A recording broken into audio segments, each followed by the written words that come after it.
Assalamualaikum warahmatullahi wabarakatuh. Halo semuanya, jumpa kembali dengan saya, Kak Restu. Apa kabar kalian semua? Semoga kalian selalu sehat, baik, dan tentunya dimudahkan segala urusannya oleh Tuhan Yang Maha Esa. Amin amin ya rabbal alamin.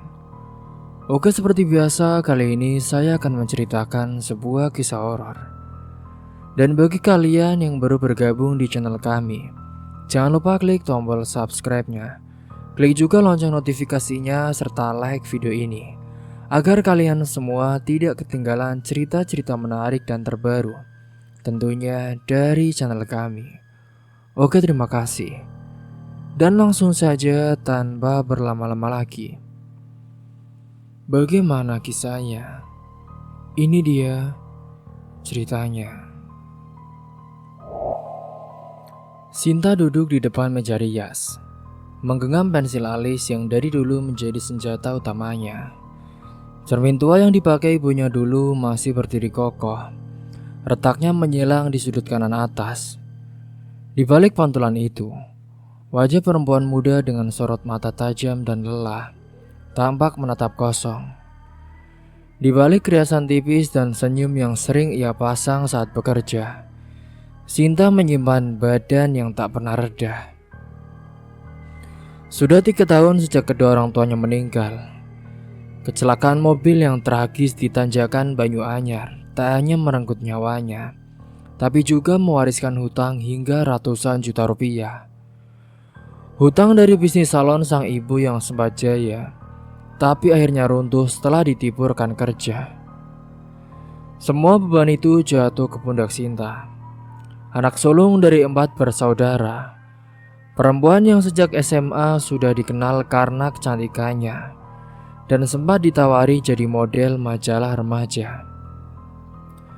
Namun hidup tak pernah memberikan jalan mulus hanya karena seorang cantik. Justru karena parasnya itulah banyak yang mengincarnya. Lelaki-lelaki berhidung belang yang pura-pura menawarkan bantuan, pria beristri yang sosok dermawan, hingga dari ibu-ibu sosialita yang meminta jasanya sebagai MUA tapi seringkali menunda pembayaran. Semua Sinta hadapi dengan kepala tegak meski batinnya mencaci. Rumah mereka di ujung gang besar, rumah peninggalan orang tuanya, masih berdiri kokoh, lantainya 2, pagar besi putih yang mulai karatan, serta halaman kecil dengan pohon kamboja di pojok kanan. Tidak mewah tapi juga tak bisa dibilang sederhana. Saat itu juga masih sering ada yang menyangka keluarga mereka adalah keluarga kaya. Padahal kenyataannya listrik pernah diputus PLN 2 kali karena tunggakannya. Dan di dalam rumah itu, 3 adik Sinta tumbuh dengan dinamika yang tak ringan. Rehan, si bungsu, masih duduk di kelas 2 SMP. Anak yang cerewet dan suka main game di HP jadulnya itu. Setiap sore ia akan berlari pulang setelah sekolah, lalu membantu menyapu halaman dan menyiram tanaman. Sinta tahu adik bungsunya itu diam-diam sering menahan lapar. Tak pernah minta jajan, bahkan saat uang 1.000 saja terasa mewah. Lalu ada Lia, kelas 2 SMA. Anak perempuan yang keras kepala tapi selalu mendapat ranking. Lia juga sering membantu Sinta saat ada job rias pengantin. Dia pandai menggulung rambut, membuat sanggul, atau sekadar mencuci kuas. Tapi Sinta juga tahu Lia pernah beberapa kali menolak ajakan teman-temannya ke kafe atau acara sekolah hanya karena tak punya uang bensin. Lia terlalu dewasa untuk anak seusianya. Sementara Fadil, anak lelaki tertua setelah Sinta, sekarang kelas 3 SMA. Ia pendiam, jarang bicara, tapi paling mengerti keadaan. Dialah yang paling mengganti genteng saat rumah bocor, memperbaiki kipas angin rusak, bahkan memasak jika Sinta pulang larut malam. Fadil ini pernah mendapatkan beasiswa, tapi tetap merasa rendah diri di antara teman-temannya yang anak orang kaya. Kini setiap pagi rumah itu hidup dengan rutinitas yang tertata rapi. Sinta akan bangun paling pagi, menanak nasi, menyiapkan sarapan sederhana. Biasanya nasi goreng, telur dadar, ataupun mie rebus. Ia lalu mengecek jadwal rias, mengepak perlengkapan make up yang sudah mulai usang, mencuci kuas dan merapikan hair dryer. Kadang jika ia sedang sepi job, ia akan membuka jasa make up rumahan lewat status WhatsApp. Siapa tahu ada yang mendadak lamaran atau tunangan ya. Ya Allah, mudahkanlah, gumamnya sambil menaruh foto hasil riasan terakhir. Namun tidak semua hari membawa kabar baik. Kadang job tidak selalu ada. Kadang satu minggu hanya satu klien. Bahkan pernah dalam sebulan hanya ada 2 orang yang menyewa jasanya. Di sisi lain, kebutuhan hidup tak bisa ditunda. Uang seragam Rehan, iuran sekolah Lia, dan juga keperluan ujian Fadil serta listrik dan air yang terus berjalan harus dibayar dengan uangnya. Mbak, bayar lesku bulan ini bisa ditunda nggak? Tanya Lia pelan suatu malam. Sinta hanya tersenyum saat itu. Ia mengangguk, meski hatinya terasa perih. Ia tahu tak seharusnya anak-anak itu menanggung beban, tapi realitanya mereka semua hidup dengan penuh pengorbanan. Sore hari itu, Sinta duduk di ruang tengah menatap kalender dinding yang penuh coretan. Tanggal-tanggal merah sudah dilingkari, hari-hari besar yang biasanya ramai job rias, tapi bulan ini semuanya kosong. Ia membuka dompet, hanya ada 2 lembar 50 ribuan, 3 lembar 2 ribuan dan beberapa receh logam. Ponselnya berbunyi, sebuah pesan masuk saat itu. Mbak Sinta, besok bisa rias manten mbak, tapi saya nggak bisa bayar penuh dulu ya mbak. Bisa nggak kalau saya DP 100 dulu, sisanya minggu depan. Tapi urgent mbak, pengantinnya sepupu saya, gak ada tukang rias lain. Sinta menggigit bibirnya. 100 ribu jelas tak cukup menutupi bensin dan waktu. Tapi menolak berarti kehilangan kesempatan. Ia tak punya kemewahan untuk pilih-pilih. Oh iya, bisa mbak. Jam berapa ya besok paginya? Balasnya dengan cepat. Sinta tahu hidupnya bukan soal keinginan lagi, tapi soal bertahan. Ia juga sering memutar otak untuk mencari cara, mulai dari membuka jasa nail art, menjual barang-barang bekas, hingga pernah hampir menerima tawaran jadi SPG di event malam yang mencurigakan. Hanya karena iming-iming bayaran 1 juta. Tapi saat itu untung akalnya masih waras. Di lingkungan rumah, bisik-bisik tetangganya pun juga tak bisa dihindari. Ada yang bilang Sinta terlalu pilih-pilih jodoh, padahal banyak lelaki kaya yang mendekatinya. Ada juga yang menyindir ia menjual kecantikannya dengan halus, karena terlalu sering keluar malam untuk job make up. Bahkan ada juga tetangga yang terang-terangan berkata, kalau kamu mau aman hidupnya, mending nikah sama Pak Warno itu aja, daripada capek-capek ngutang dan kerja sendiri. Sinta hanya tersenyum dingin. Pak Warno yang disebut itu duda tua yang berkali-kali mengundangnya makan siang, memberi amplop saat hari raya, dan pernah menyentuh tangannya terlalu lama saat bersalaman. Namun Sinta punya prinsip. Meskipun hidupnya kini penuh keterbatasan, ia tak mau menjual harga dirinya. Biarlah ia dicap sebagai keras kepala, biarlah ia disebut sok suci. Hingga malam itu pun hujan terus deras. Atap kamar bocor sedikit dan Sinta meletakkan ember kecil di bawahnya. Rehan sudah tertidur dengan baju sekolah masih melekat. Lia juga masih di meja belajar, menyalin soal dari buku pinjaman. Dan Fadil, ia sedang memperbaiki setrika yang tak panas sejak pagi. Sinta duduk di ruang tengah membuka catatan kecil berisi rincian utang peninggalan orang tuanya. Masih ada sekitar 15 juta yang belum lunas.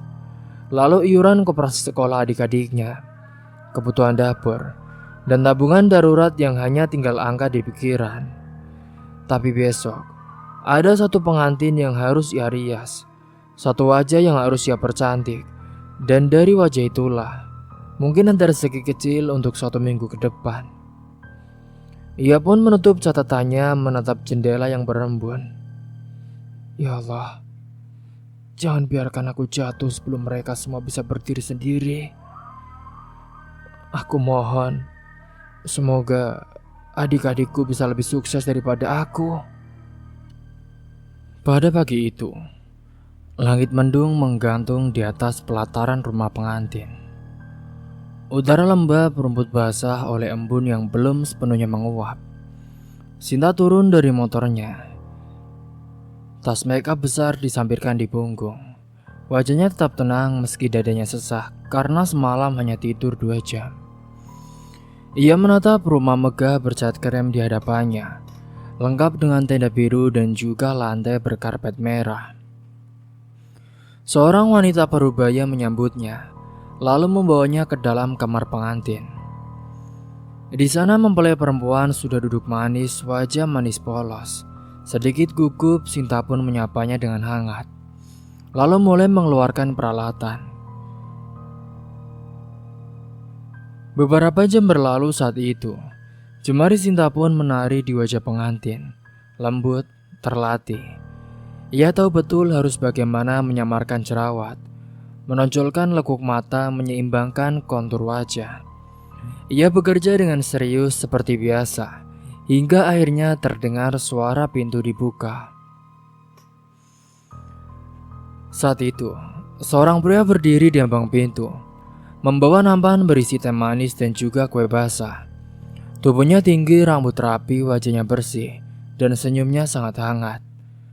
Tapi bukan itu yang mengejutkan Sinta, melainkan tatapan dari pria itu. Lelaki itu menatapnya terlalu lama, bahkan terlalu mengenal. Kamu ini Sinta ya?" ucap lelaki itu. Sinta mengangkat wajah dengan ragu. "Iya, kenapa ya mas?" Kamu?" "Iya, aku Nadim. Nadim yang dulu duduk di belakang kamu sih. Anak IPS 3 yang tiap hari bawa bekal mie goreng ke sekolah," ucapnya sambil tertawa pelan. Sinta tercekat, wajah itu memang berubah. Tidak ada lagi kacamata tebal dan juga tubuh kurus yang dulu jadi bahan olok-olok. Kini Nadim tampak seperti lelaki yang sukses. Sinta tersenyum sopan. "Ya ampun Nadim, kamu berubah banget sih Dim." "Iya Sin, dari dulu ya, aku tuh udah ngefans banget sama kamu loh," ujar Nadim tanpa basa-basi. Sinta hanya terkekeh.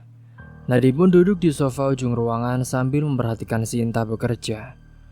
Mereka mengobrol ringan mulai dari teman-teman lama, cerita nostalgia sekolah, sampai akhirnya Nadim menanyakan kabar Sinta sekarang.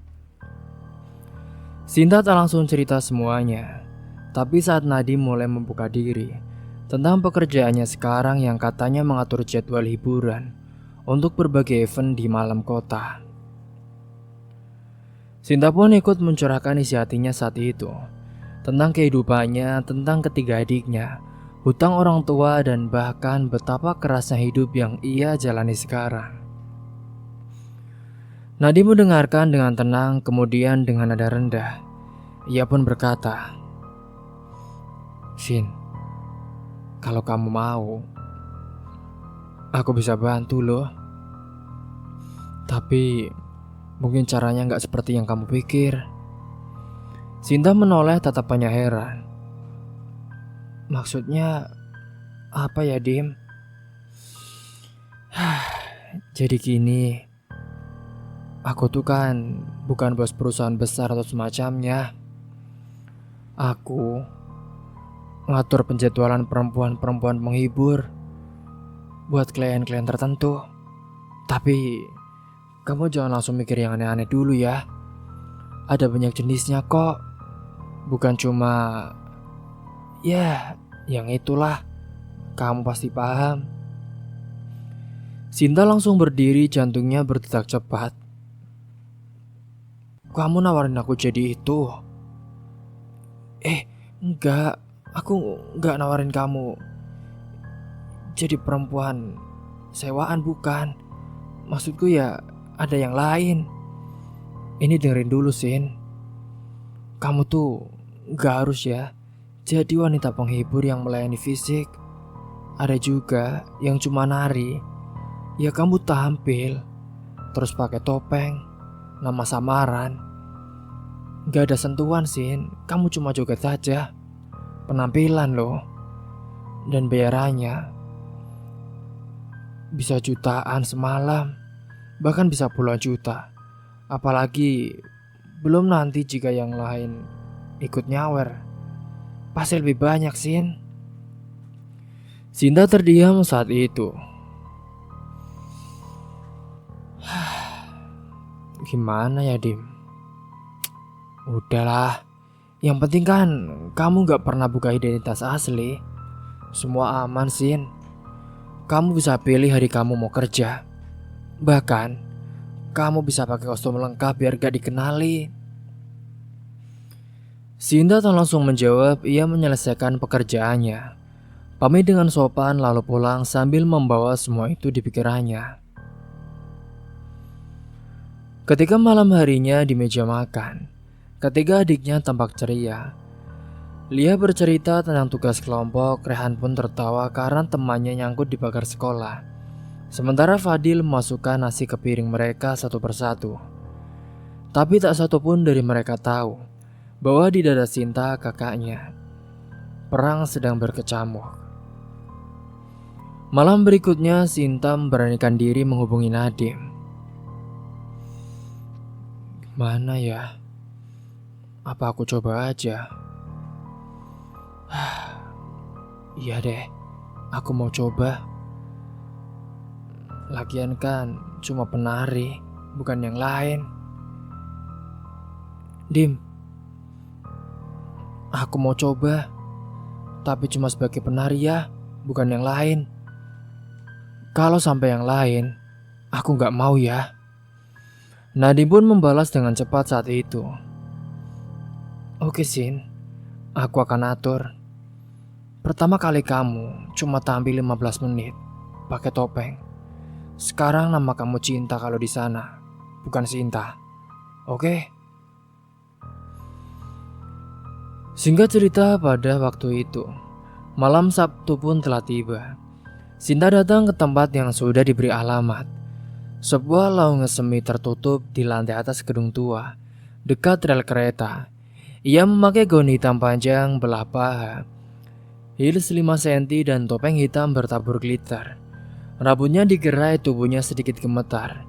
Tapi Nadim menemaninya di belakang panggung saat itu. Udah, lu santai aja, gak usah takut. Gak ada yang bakalan sentuh kamu. Di sana, security banyak. Keamanan oke lah. Kamu cuma nari, kayak tari modern, hibur mereka. Udah. Dan benar saja saat musik mulai, lampu remang-remang asap tipis dari panggung. Sinta pun masuk dengan langkah pelan, mengikuti beat musik. Tangannya bergerak, tubuhnya lentur, beberapa mata menatap. Tapi tak satu pun tahu siapa dia. Satu lagu, dua lagu, hingga lalu selesai.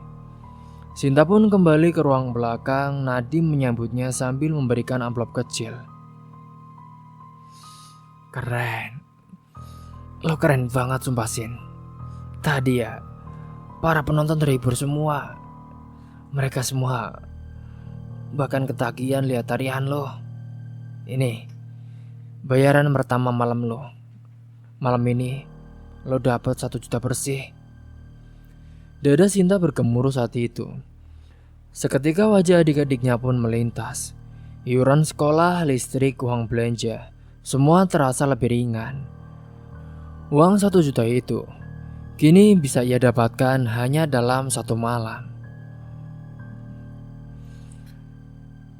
Sejak malam itulah, Sinta pun kini menerima jadwal baru, kini bahkan seminggu 2 kali. Selalu dengan nama samaran, ia menjaga jarak, tak pernah bicara dengan penonton, dan selalu pulang sendiri. Ia pun mulai beli sembako lebih banyak, bahkan sempat membelikan Rehan sepatu baru. Lia dibelikan uang tambahan untuk les, dan Fadil akhirnya bisa ikut study tour. Tapi tak ada yang bertahan lama tanpa dicurigai. Lia kini mulai bertanya, "Mbak, akhir-akhir ini kok Mbak sering keluar malam sih, Mbak? Emangnya nggak capek ya? Siangnya kan udah kerja." Fadil menatap kakaknya dalam. "Kak, pulang jam 2 pagi itu karena job desk juga." "Iya." "Dek, namanya juga hidup. Ya, kadang berubah. Yang penting kan kita semua bisa makan, bisa sekolah, dan juga tetap bareng. Kalian doain kakak saja ya, biar sehat." Tapi malam-malam di kamar, ia selalu termenung di depan cermin, memandang topengnya, menatap dirinya sendiri. Ia tahu ia belum berdosa, tapi juga tak sepenuhnya bersih. Berapa lama ya aku bisa kayak gini? Di luar kamar, langkah kaki adik-adiknya terdengar makin pelan.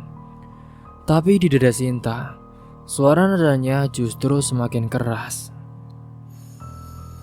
Singkat cerita, beberapa bulan kemudian, udara malam terasa pengap seperti menekan dada Sinta dari segala arah. Kini, di depan kaca rias yang buram, ia menatap wajahnya sendiri yang semakin hari semakin menipis cahaya.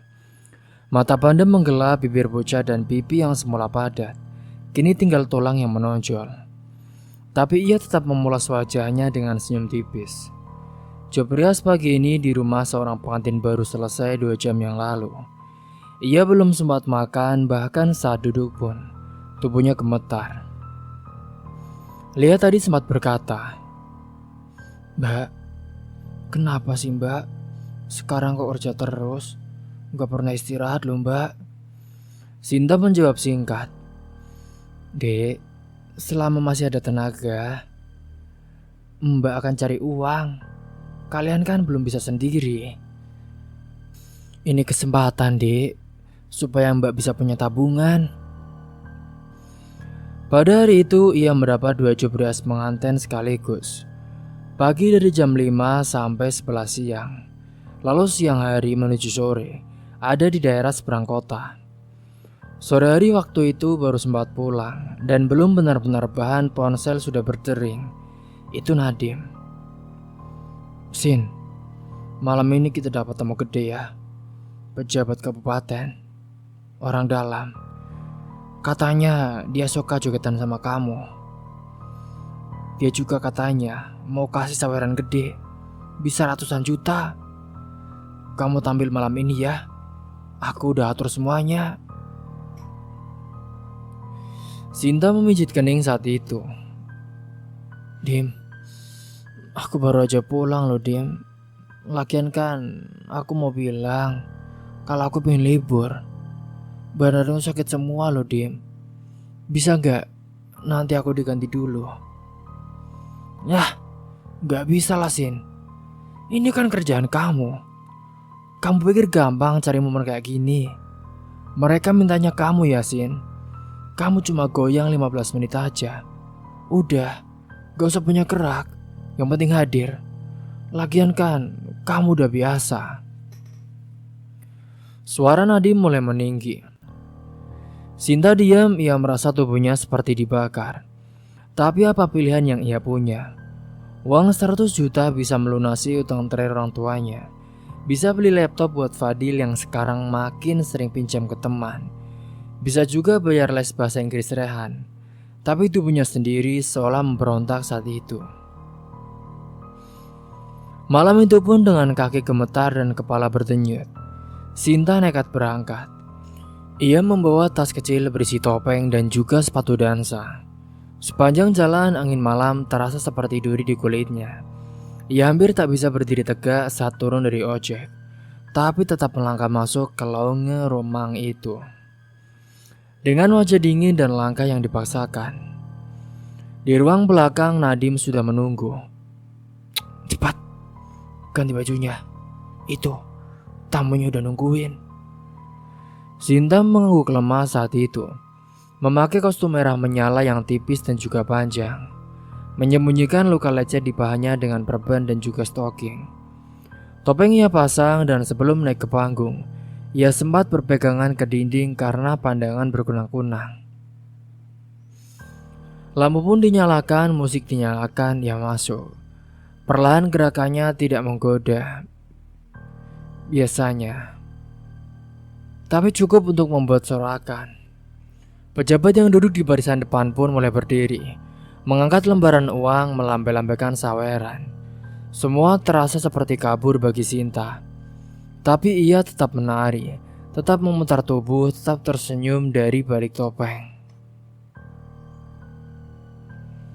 Hingga saat itulah pandangannya menjadi gelap. Tubuhnya jatuh ke lantai panggung, suara musik mendadak berhenti. Penonton panik, Nadim pun berlari dari belakang. Sinta pingsan, tubuhnya dingin, jantungnya melemah. Cinta, Cinta. Hingga pada waktu itu pun, beberapa jam kemudian Sinta terbangun di rumah sakit. Kepalanya dibalut kain putih, lengannya ditusuk infus. Pandangannya buram tapi cukup untuk melihat wajah Fadil yang duduk di samping ranjang, tertunduk dan menggenggam tangan kakaknya. Fadil, suara Sinta lirih. Fadil mengangkat kepala, matanya sembab. Mbak udah sadar. Sinta terdiam lalu menangis pelan. Beberapa jam sebelumnya setelah ia tersungkur di panggung, Nadim membawa Sinta ke rumah sakit tapi bukan karena empati. Nadim marah besar. Di parkiran rumah sakit ia pun memaki diri sendiri. Dasar perempuan capek. Udah dikasih jalan pintas masih aja drama. Gumamnya keras, ia tahu job itu. Karena Sinta pingsan, maka malam itu batal. Pejabat yang sudah siap saweran pun kabur nama Sinta, mulai dicurigai. Dan yang paling menyakitkan baginya harga dirinya sebagai pengatur hiburan kini ternoda akibat Sinta pingsan. Keesokan siangnya saat Sinta masih terbaring lemas di rumah sakit, Nadim datang, wajahnya gelap. Ia berdiri di depan ranjang dan membuka ponselnya. Kalau kamu gak mau nurut, aku sebar fotomu. Video kamu yang joget malam-malam pakai topeng itu. Aku punya semua, Yasin. Kamu mau? Semua orang tahu kamu bukan tukang rias pengantin, tapi penari malam. Mau adik-adikmu tahu? Mau tetangga-tetangga tahu? Sekolah adikmu bisa dikirimi video ini, Yasin. Sinta pun langsung tertunduk, jantungnya seperti diremas. Dim, kamu ancam aku, Dim. Aku gak nyangka loh, Dim.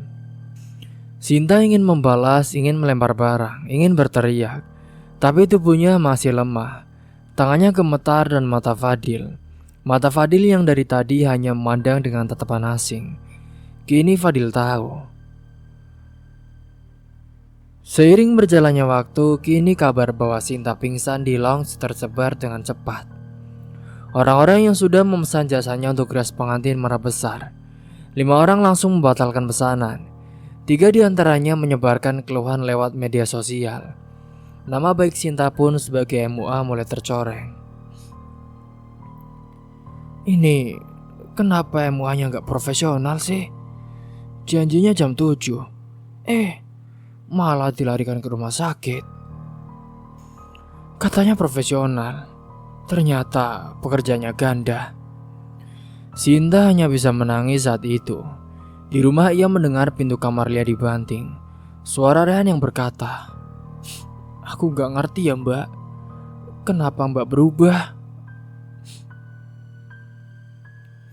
Dan Fadil yang tak lagi menatap matanya saat menyuapkan makanan. Di rumah yang dulunya hangat, kini terasa seperti ruang pengadilan. Sinta tertunduk di kursi ruang tamu malam itu. Di meja obat penahan nyeri dan amplop surat peringatan dari koperasi sekolah Rehan. Sudah ada. Ponselnya pun berbunyi, ternyata itu pesan masuk dari Nadim. Sinta, aku kasih kamu waktu 2 hari ya. Job besar minggu depan. Kalau kamu gak datang, aku kirim semuanya. Sinta menggenggam ponsel itu dengan erat, lalu menatap ke sekeliling. Ke rumah yang makin lama makin sunyi, ke langit-langit yang remang, ke cermin tua di sudut dinding yang telah memantulkan wajahnya. Wajah seorang perempuan yang kini kehilangan arah, kehilangan pijakan dan juga kehilangan kepercayaan. Tapi yang paling menakutkan bukan ancaman Nadim, bukan saweran yang gagal, bukan juga luka di paha, bukan job rias yang hilang. Yang paling menakutkan bagi Sinta adalah jika ketiga adiknya tak lagi memanggilnya Mbak dengan cinta yang sama. Dan malam itu pun ia tertidur sambil memeluk topeng hitamnya yang biasa ia pakai di atas panggung untuk mencari uang. Singkatnya pada malam itu, udara terasa lembab. Aroma parfum murahan bercampur asap rokok memenuhi ruangan sempit. Tempat pertunjukan akan digelar. Cahaya lampu kelap-kelip menari di dinding, menciptakan bayangan aneh seperti ilusi. Musik tentu mulai terdengar pelan, menandakan acara akan dimulai. Di ruang belakang Sinta duduk diam, tubuhnya lunglai. Pipinya pucat, matanya sembab. Bekas infus di tangannya juga masih membekas dari rawat inap singkat yang dipaksa keluar karena tak ada biaya tambahan. Hari ini ia pun kembali berdiri, lebih tepatnya dipaksa berdiri. Nadim sempat datang ke rumahnya 3 hari lalu, membujuk, memaksa hingga mengancam lagi. Sinta, kali ini terakhir ya Sin. Setelah ini kamu bisa istirahat. Aku janji. Lagian, tamunya juga ini kelas atas semua Sin. Kalau kamu gak datang, mereka marah besar. Dan ya ratusan juta bakal hilang, kamu juga yang rugi kan Sin. Dan ia datang, tubuhnya masih demam. Di bawah kostum dansa ketatnya, ada perban membungkus perutnya. Dokter sempat mengatakan hatinya mengalami pembekakan, tapi Sinta mengabaikannya. Baginya beban keluarga masih lebih besar daripada rasa nyeri. Ia pun menatap topeng hitam yang biasa ia kenakan, lalu mengenakannya perlahan. Di dalam tasnya tersembunyi sebuah ponsel kecil milik sahabat lamanya, Widi, yang duduk di barisan penonton malam itu. Sinta sendiri yang mengajak Widi malam ini karena merasa ada firasat buruk. Kalau kamu kenapa-napa, jangan lupa kasih aba-aba ya. Iya Sin. Pokoknya kalau aku kenapa-napa, rekam semua. Tolong ya Wid. Bisik Sinta waktu itu. Widi yang kaget pun hanya mengangguk dengan cemas. Dan saat panggung mulai hidup, musik mengalun, lampu panggung menyala terang, dan Sinta berjalan keluar. Suara tepuk tangan terdengar riuh. Tamunya banyak saat itu. Beberapa bersorak memanggil nama samaran Sinta. Cinta, Cinta.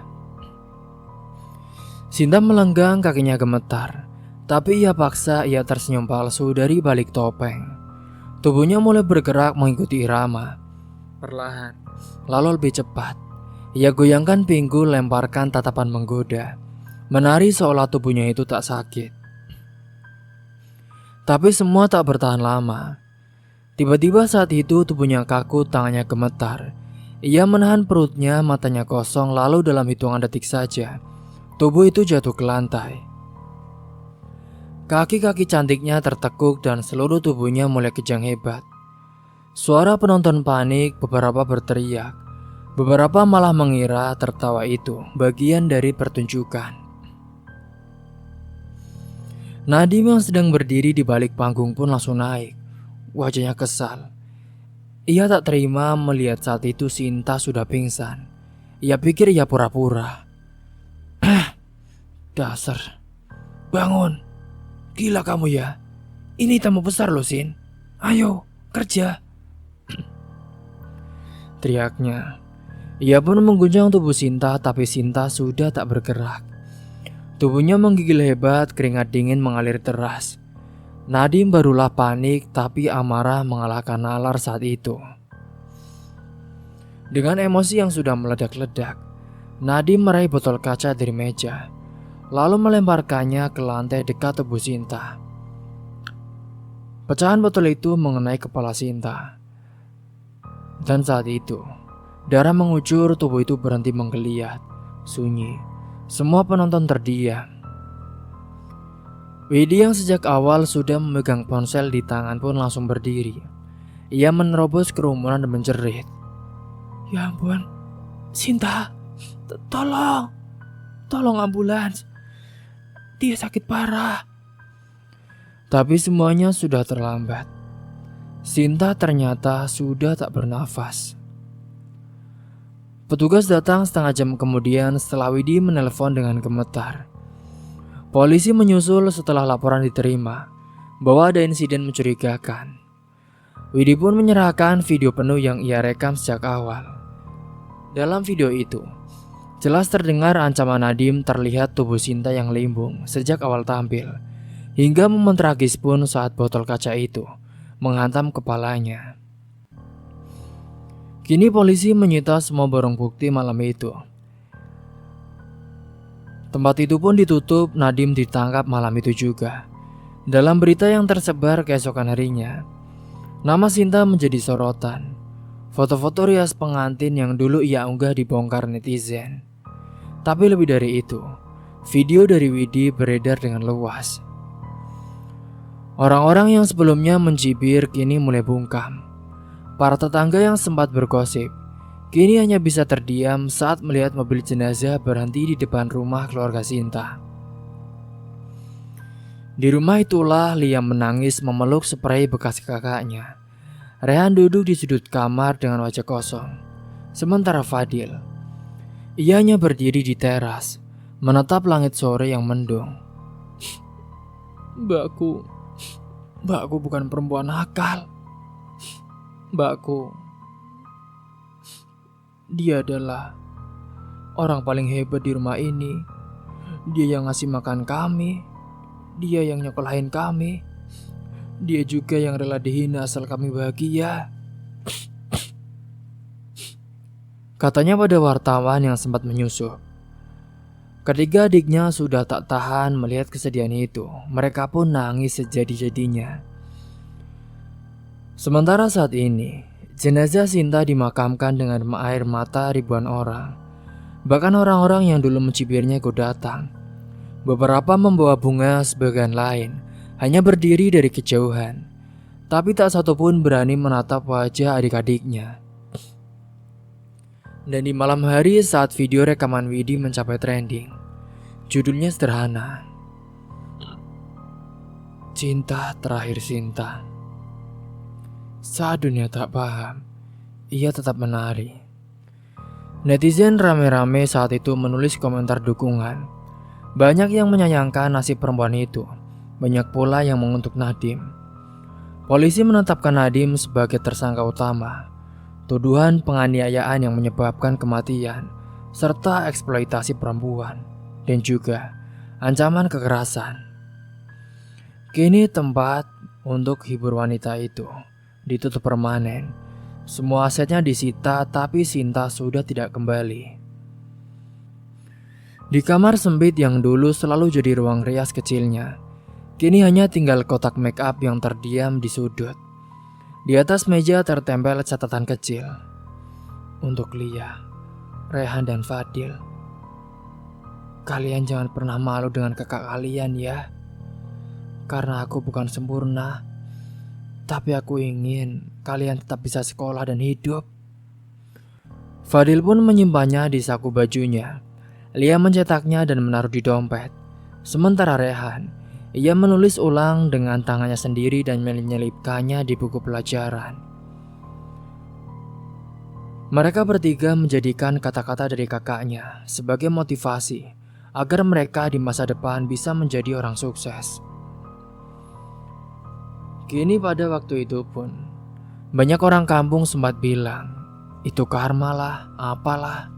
Tapi yang tahu kebenarannya, dia tahu Sinta bukanlah perempuan hina.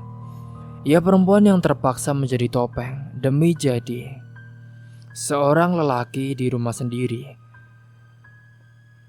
Dan mungkin itulah Sinta, perempuan yang menanggung beban berat sebagai lelaki. Perempuan yang menanggung semuanya sendiri. Perempuan paling hebat yang pernah dimiliki keluarganya.